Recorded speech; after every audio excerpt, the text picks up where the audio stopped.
Two tough matches in terms of results. I think honestly it's probably the two best teams we've played so far in a weekend, which was, from my perspective, I really liked that. I thought both teams looked a little bit like some of the teams that we're going to face in the Mountain West.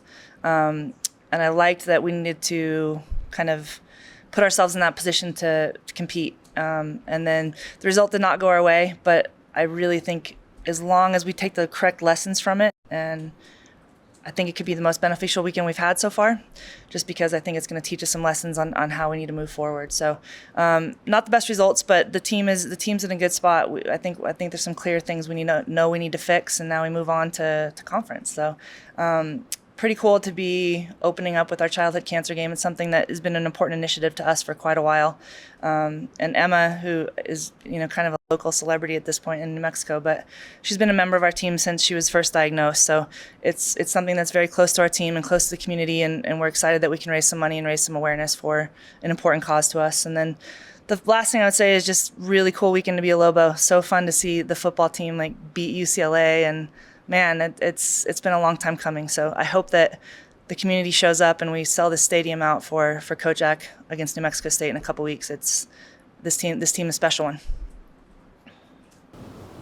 I guess when you said this past weekend was probably going to be the most beneficial for you, now that you actually have a full week off to kind of reflect on that, to kind of learn, just one, how are you kind of planning to utilize the week, and two, what can you really get out of this week?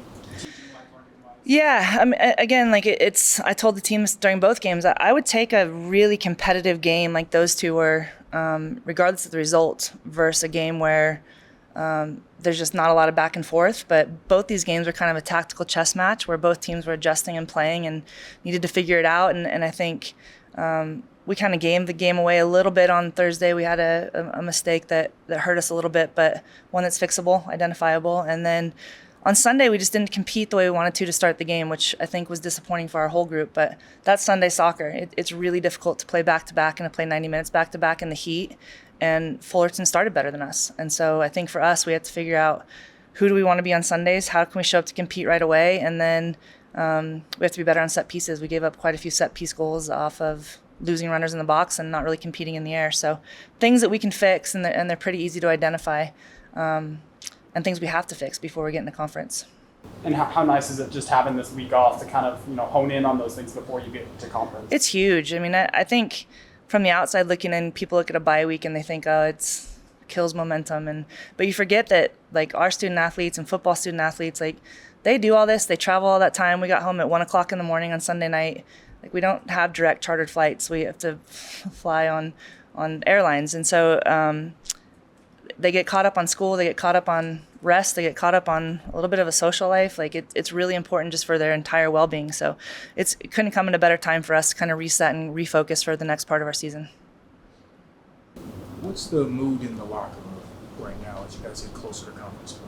This team has a lot of belief in themselves. Yeah, the mood in the locker room is unbelievable. They are dedicated and focused, and it's probably one of the most united teams that we've ever coached. They really believe in each other. They believe in how good we can be, and they know how to do it.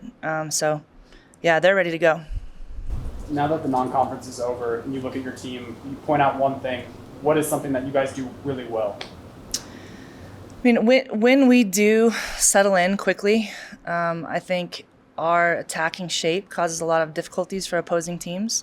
And for us, it's just refining decision-making in it. So getting into attacking shape quickly and then making sure that we're finding the most dangerous option is when we're at our best.